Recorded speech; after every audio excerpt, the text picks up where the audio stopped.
Love letter সেটা আমরা পেয়েছি, কিন্তু আমরা আপনাকে বহিষ্কার করি নাই, সরকার থেকে চলে এসেছি, কিন্তু তারপর থেকে আমরা সংগ্রাম করছি। আমাদের দলের উপরে অনেক ষড়যন্ত্র হয়েছে এবং অনেক আঘাত হয়েছে, এবং এইভাবে ষড়যন্ত্র করে আমাদেরকে বাদ দেওয়া হয়েছে, আমাদের অনেক সহকর্মীকে দল থেকে বাদ দেওয়া হয়েছে। এটা একটি গোষ্ঠী, একটি শক্তিশালী গোষ্ঠীর ষড়যন্ত্র। তাদের এই ষড়যন্ত্রের ফলশ্রুতি দিতে আমরা যারা এই দলের বান্ডেল থাকলে প্রতি সেনমানিতে টাকা বাঁচবে। বিকাশ সেনমানি বান্ডেল কিনে জিতুন প্রতি লেনদেনে। শুরুতেই ছিলাম, এইভাবে আমাদেরকে বাদ দেওয়া হয়েছে। আনারসন মঞ্জুরকে ষড়যন্ত্র করে, শেখ শহীদকে ষড়যন্ত্র করে বাদ দেওয়া হয়েছে, জামাল হায়দারকে বাদ দেওয়া হয়েছে, এবং সাত্তার ভাই অত্যন্ত বিনয়ী মানুষ, জামালপুরের কৃতি সন্তান, সে পাকিস্তানে বলেও সে এমপি ছিল, তার নামটা পর্যন্ত দলে রাখা হয়নি। এবং এই নির্মম নিষ্ঠুর আঘাত জিএম কাদের ঈশ্বরের ভাই হিসেবে কিভাবে করলেন, আমি যখন ভাবি আমার ঘুম ভেঙে যায়। আমি দেখি যে এই নিষ্ঠুর মানুষের হাতে দলটা পড়লো, আমাদের কোথাও নিশ্চয়ই কোনো অপরাধ আছে। মানুষ দলে লোক নিয়ে আসে, মানুষ ক্ষমতায় যাওয়ার জন্য দলকে ঐক্যবদ্ধ করে, সুসংগঠিত করে, তৃণমূল পর্যায়ে দলকে নিয়ে যায় মানুষের সমর্থন আনার জন্য। এটাই গণতান্ত্রিক রীতিনীতি। আর সে একা ঘরে রইল। এই গত 8 বছরে সে 10,000 লোকের একটি জনসভা কোথাও করতে, সাংবাদিক ভাইদেরকে আমি অনুরোধ করব আপনারা স্মরণ করে দেখেন। তাকে বারবার বলেছি দলকে শক্তিশালী করেন, ঐক্যবদ্ধ করেন, যারা চলে গেছে তাদের নিয়ে আসেন। প্রতি 5 বছর পরে, আমি তো অনেকদিন ধরেই দেখতেছি ক্ষমতার বাইরে 5 বছর পরে যখন নির্বাচন আসে, নানা রকম একটা পরিস্থিতি সৃষ্টি হয়। সেই সৃষ্টির সময়, পরিস্থিতির সময় দল যদি শক্তিশালী করা যায়, মানুষের আস্থা পাওয়া যেত বা যাবে। কিন্তু উনি এদিকে কখনো খেয়াল রাখেন নাই। উনি ঢাকার কোনো একটি গলিতে বসে পত্রিকায় অথবা নিজের মতো রংপুরি দিয়ে এক একটা বক্তৃতা দিয়ে দেশের মানুষকে আহত করেছেন, ব্যথিত করেছেন এবং দলকে ক্ষতিগ্রস্ত করেছেন। অনাকাঙ্ক্ষিত এই বক্তব্যগুলো আমরা যারা ত্যাগী মানুষ আমরা আশা করিনি।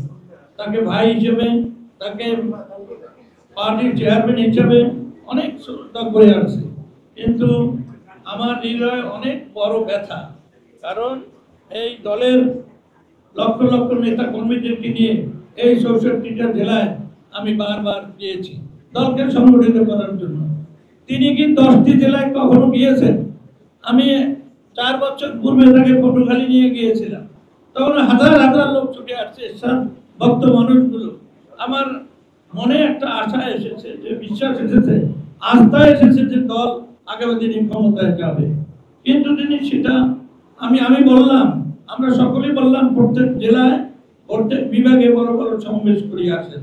আমি বরিশালে বললাম যে আমি অর্গানাইজ করতে চাই, তার ইশারায়, তার লোক দ্বারা আমি এত নেগেটিভ কথা বলতে চাই না, তারা মিটিংটাকে ভেঙে দিল। আমি আশাহত হলাম, যেখানে আমি 45 বছর বরিশাল জেলা হেডকোয়ার্টারে আমি রাজনীতি করে আসছি, সেখানে আমাদের দলকে টুকরো টুকরো করে দিয়েছেন সে।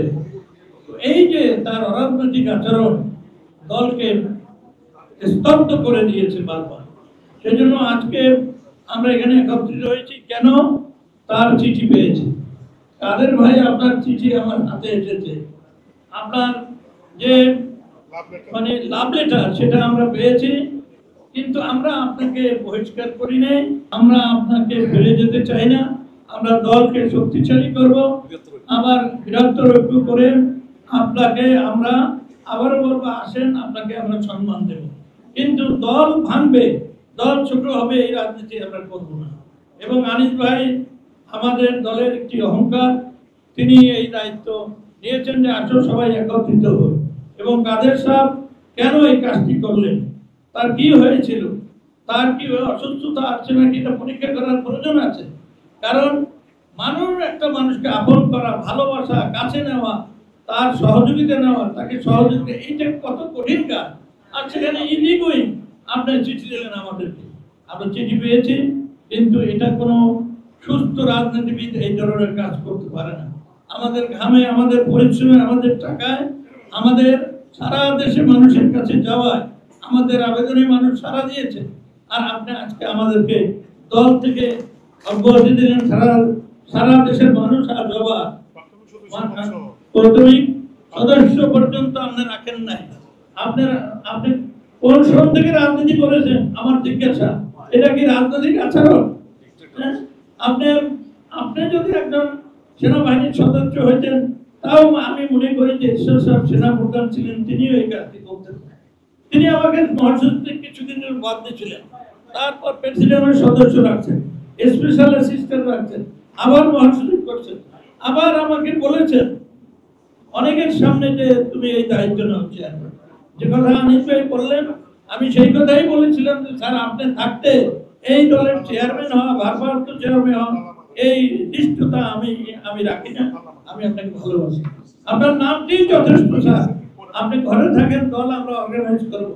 তো যাই হোক, আমরা আমার আরো কয়েকজন কলিগ আছে, বিশেষ করে ফিরোজ ভাই, তিনিও ব্যথিত হৃদয়ে দুই একটি কথা বলবেন।